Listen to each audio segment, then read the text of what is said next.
인생에 있어서 가장 중요한 것은 돈도 명예도 아닌 인간관계입니다. 모순되게도 모든 인간관계는 상처를 주고받습니다. 그럼에도 행복한 인간관계를 할 수 있는 비밀을 알려드립니다. 자신이 인간관계를 잘하고 있는지 아닌지를 알려면 누구라도 딱 한 사람과의 인간관계만 떠올려보면 정답이 보입니다. 만약 누군가가 너무 하찮게 느껴지거나 혹은 누군가에게 잘 보이기 위해 애쓰고 있다면 수직적 인간관계를 하고 있다는 증거입니다. 수직적 인간관계가 나의 행복을 막고 있는 장애물이자 그동안의 인간관계를 망친 주범입니다. 예를 들면 나보다 직급이 높은 사람에게 잘 보여서 인정받으려는 것과 부하 직원이나 카페 종업원의 실수에 크게 화내는 것은 똑같이 수직적 인간관계에서 나온 태도입니다. 마음 깊은 곳에 의식적으로 혹은 자신도 모르는 사이에 사람을 위아래로 배열해 놓은 결과입니다. 회사는 일을 하고 월급을 받는 곳이지 칭찬을 받기 위해 다니는 곳이 아닙니다. 내 할 일만 잘하면 됩니다. 나 스스로 떳떳하면 타인의 인정이나 칭찬을 필요로 하지 않게 됩니다. 반면 부하 직원이나 카페 종업원의 실수에도 매번 참고 넘어가는 것도 과도하게 타인의 눈치를 본 수직적 인간관계입니다. 불편한 상황에 대해 이야기하지 않으면 억울함이 생기게 되고 결국은 분노로 이어지게 됩니다. 수평적 인간관계를 하는 사람들은 인간은 하나님 앞에 평등하다는 원칙이 있기 때문에 자신의 처지나 상대의 직급에 따라 차별 대우하지 않습니다. 수평적 인간관계를 하는 사람들은 상대가 누구든지 간에 고마운 것에 대해서는 감사를 표현할 줄 알며 부당한 대우나 불편한 상황에 대해서는 화를 내지 않고도 이성적으로 정당하게 권리를 주장할 줄 압니다. 다만 거짓말을 하지 않는다는 전제가 뒤따릅니다. 더도 말고 덜도 아닌 딱 불편한 사항 자체를 간편하게 전달합니다. 만약 상대가 나의 태도에 대해서 건방지다며 화를 낸다면 그것은 수직적 인간관계를 하고 있는 상대의 몫입니다. 나는 정당하고 이성적으로 내 감정을 이야기하는 것에 초점을 맞춰야 합니다. 카페의 응대도 마찬가지입니다. 불편한 것에 대한 원하는 보상이 카페와 협의가 잘 되지 않았다면 이성적인 판단하에 법의 도움을 받으면 됩니다. 정말로 정당한 보상이 필요하다면 법에서 해결해 줄 것입니다. 카페에서 화내고 소리쳐봤자 해결되는 것은 아무것도 없다는 것을 명심해야 합니다.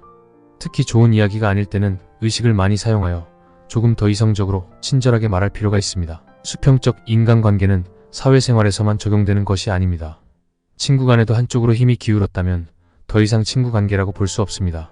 힘의 균형이 맞아야 친구가 될 수 있습니다. 장난이든 아니든 친구가 나를 한 대 때렸다면 나도 똑같이 한 대 때릴 수 있는 관계가 친구입니다. 왜 때렸는지 묻고 불쾌하니 다음부터는 장난이라도 때리지 말라고 경고해야 합니다. 화낼 필요도 없고 쫄 필요도 없습니다. 이성적인 태도를 유지하는 것이 도움이 됩니다. 이때에도 친구가 장난인데 뭘 그러냐고 비아냥거릴 수도 있습니다. 가장 중요한 것은 내 감정을 정당하게 말하는 것이기 때문에 친구의 반응은 신경 쓸 필요가 없습니다. 상대가 민망함에 엉뚱한 반응을 할 수도 있지만 다음번에는 조심하는 게 사람 마음입니다. 만약 나의 정당한 표현에도 상대의 태도가 바뀌지 않는다면 자연스럽게 거리두기가 될 것입니다. 고립된 인간관계가 될까봐 부당한 대우나 불편한 상황에서도 말을 하지 못하면 생각보다 더 긴 시간 동안 상대로부터 조롱받게 되고 고통스러운 인간관계 늪에 빠지게 됩니다. 친구보다 중요한 것은 나 자신이라는 것을 명심해야 합니다. 사람들과 수평적 인간관계를 맺겠다는 원칙만 세우면 나도 모르는 사이에 내 주변엔 좋은 사람들로 가득 차게 될 것입니다. 때로는 선생님에게 부당함을 느낄 수도 있습니다. 학교 내에서는 그림자도 밟지 않는 스승일지라도 학교라는 공간을 빼고 생각해본다면 나와 똑같은 사람입니다. 선생님도 사람이기 때문에 실수할 수 있고 잘못할 수 있는 존재입니다. 선생님께 감사함을 표현하는 것도 평등함이고 부당함을 표현하는 것도 평등함의 원리입니다. 다만 강조하는 것은 아무리 부당하다 하더라도 태도가 불손하면 안 됩니다. 아주 이성적인 태도로 친절하게 말하는 능력이 수평적 인간관계의 핵심입니다. 마지막으로 인간관계에서 가장 중요한 가족 간의 수평적 인간관계에 대한 예시를 소개해드립니다. 오래전 미국에서 이혼율이 높은 직업군을 조사해봤더니 압도적 1위가 군인이었습니다. 군인은 상명하복의 시스템으로 움직이는 특수성이 있습니다.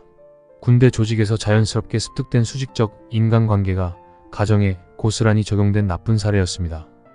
미국 정부에서 군인들의 압도적 이혼율에 대해 심각한 상황으로 인지하여 특별한 교육을 실시했습니다. 군 시스템을 해치지 않는 선에서 수평적 인간관계에 대한 교육으로 부당한 것에 대한 표현뿐만 아니라 상대의 표현에 대해 수긍하는 훈련을 했습니다. 예상한 바와 같이 수년 만에 긍정적인 효과를 나타냈는데 이혼율이 눈에 띄게 떨어졌을 뿐만 아니라 군 제대율도 현저히 적어졌다는 연구 결과가 있습니다. 가정생활이 행복하면 사회생활도 행복할 수 있다는 증거입니다. 수직적 인간관계의 생활 양식을 선택한 것도 나이므로 나의 의지로 수평적 인간관계 생활 양식으로 바꾸는 것도 얼마든지 가능합니다. 중요한 것은 단 한 사람에게라도 적용된 태도가 그대로 생활 양식이 된다는 것입니다. 훈련 매뉴얼에 소개된 것이 공감의 언어로 잘 알려져 있는 그렇구나입니다. 만약 그렇구나도 힘들다면 아무 생각하지 말고 상대의 말을 따라하는 것이 상당히 도움이 됩니다. 제가 이것이 불편합니다. 라고 한다면 너는 그것이 불편하구나 라고 하면 됩니다. 특히 가정에서 자녀에게 절대 하지 말아야 할 것이 있습니다. 말대꾸하지 마라. 토달지 마라. 시키는 대로 해라. 입니다. 모든 인간관계의 시작은 가정입니다. 가정에서 시키는 대로 토달지 말고 하라는 말을 들은 자녀가 친구에게, 상사에게 부당함을 표현할 수 있을까요? 또한 자기보다 약하다고 생각되는 누군가에게 똑같이 토달지 말고 시키는 대로 하라고 말하는 사람이 되는 악순환을 가정에서부터 끊어야 합니다. 자녀에게 수평적 인간관계를 강화하고 싶다면 자유롭게 이야기하도록 권장합니다. 다소 버릇없는 태도라 할지라도 의견을 말해준 것에 대해서는 고맙다고 표현하며 조금 더 친절히 말해주면 좋겠다는 조언을 해주면 됩니다. 그렇다고 자녀의 의견을 모두 수용해 줄 수는 없습니다. 단지 자녀의 의견을 알아들었다는 것에 그렇구나를 표현하며 부모 역시 부모 의견을 말하면 됩니다. 친구와 놀고 싶다는 자녀에게 숙제도 안 해놓고 또 놀 생각만 한다고 비난할 것이 아니라 친구랑 놀고 싶은 건 알겠어. 그래도 숙제는 다 해야 놀 수 있어. 라고 친절히 말하기만 하면 됩니다. 또한 잘했어라는 칭찬도 수직적 인간관계의 대표적인 사례입니다. 잘했어라는 말은 대체로 윗사람이 아랫사람에게 쓰는 말이기도 하며 잘했다, 못했다 등의 평가가 들어간 말이기 때문에 잘했다고 칭찬받은 자녀는 썩 기분이 좋지 않을 수 있습니다. 정말로 자녀를 칭찬하고 싶다면 잘했어 대신 도움이 되었어, 고마워 등의 감사 표현을 하거나 자녀가 한 행동을 말로 언급해주는 것만으로도 충분합니다. 놀고 싶었을 텐데 참고 숙제를 끝마쳤네. 혹시라도 시어머님이나 장모님께 하고 싶은 말이 있다면 역시 친절하고 부드럽게 말하면 됩니다. 이후의 반응은 신경 쓰지 말고 나의 불편함을 말하면 됩니다.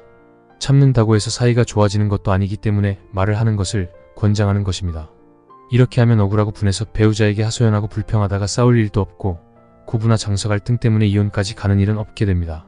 어떻게 시어머님이나 장모님께 대드냐고 하는 사람이 있다면 아직 수평적 인간관계에 대한 개념이 없다는 것을 인지해야 합니다.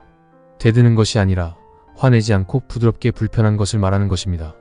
그래야 억울함도 없고 분노도 생기지 않으며 비로소 인간 대 인간으로 끈끈한 사이가 됩니다.